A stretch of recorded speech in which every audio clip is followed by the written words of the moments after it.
On cherche l'ensemble de définitions de cette fonction. Donc on remarque que c'est une racine carrée d'une expression. Donc on sait que dans une racine, on doit mettre que des nombres positifs ou nuls. Donc on va chercher quand est-ce que x plus 1 est supérieur ou égal à 0. Donc on va toujours prendre l'expression qui est sous la racine. On ne remarque pas la racine, juste ce qui est en dessous. Et on marque toujours supérieur ou égal à 0. C'est très important de bien mettre ou égal à 0. Donc, parce que ça ne gêne pas du tout que tout ça fasse 0, parce que racine de 0, ça se calcule, ça fait 0. Donc, on résout cette équation pour trouver les x qui conviennent. Donc, ça fait x supérieur ou égal à moins 1.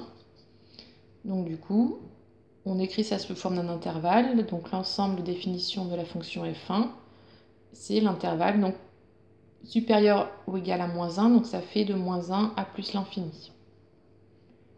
Et comme là, moins 1 convient, on ferme sur moins 1. Ensuite, pour f2, donc ça sera toujours le même principe pour commencer. Donc on prend ce qui est dans la racine. Donc moins 3x moins 9, on dit que ça doit être supérieur ou égal à 0. Et on résout cette inéquation-là. Donc moins 3x supérieur ou égal à 9. Ensuite on divise par moins 3, donc on divise par un nombre négatif. Il faut bien penser à changer le sens. Donc là, on divise par moins 3, donc le moins 3, moins 3 divisé par moins 3, ça fait 1. Et là, 9 divisé par moins 3. Et là, on peut calculer ça, donc ça fait moins 3. Donc l'ensemble de définition de f2, donc tous les x inférieurs à moins 3, donc ça veut dire de moins l'infini à moins 3.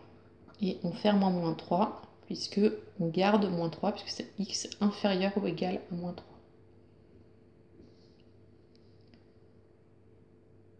Ensuite, le petit c, donc c'est f3 de x égale racine de x au carré moins 2x moins 1.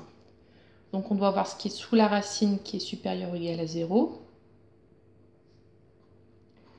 Donc là c'est du second degré, donc il ne faut pas faire comme avant quand c'était du premier degré, passer de l'autre côté pour isoler le x, là c'est pas possible. Donc on a vu dans le premier chapitre, donc le chapitre du second degré, qu'il fallait chercher les racines de ça et ensuite faire un tableau de signes. Donc pour chercher les racines, on calcule delta. Delta égale b carré moins 4ac. Donc b c'est moins 2. Donc moins 2 au carré moins 4 fois a fois c. Donc ça fait 4.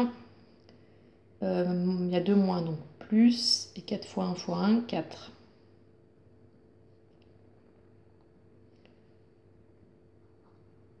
Donc 8.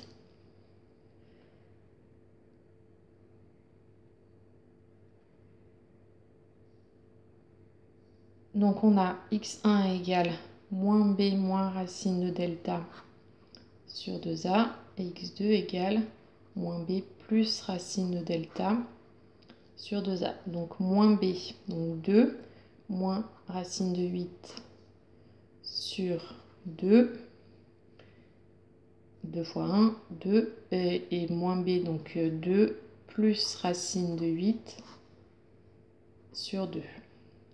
Donc racine de 8, on peut le simplifier, puisque racine de 8, c'est racine de 4 fois 2. Donc racine de 4 fois racine de 2. Racine de 4, c'est égal à 2. Et il reste racine de 2 qu'on laisse. Donc ça fait 2 moins 2 racine de 2 sur 2. Et 2 plus 2 racine de 2 sur 2.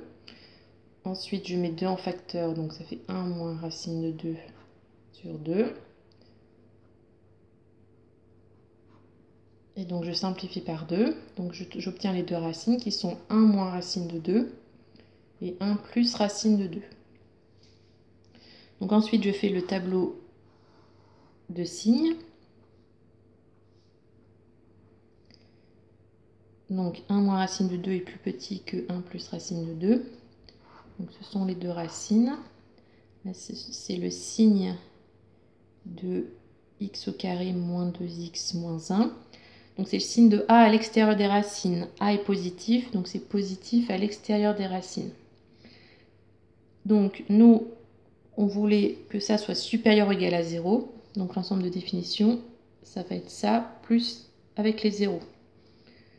Donc on a l'ensemble de définition de f3 qui est égal à moins l'infini 1 moins racine de 2, fermé puisque on veut bien que ce soit égal à cette valeur-là, union 1 plus racine de 2 plus l'infini.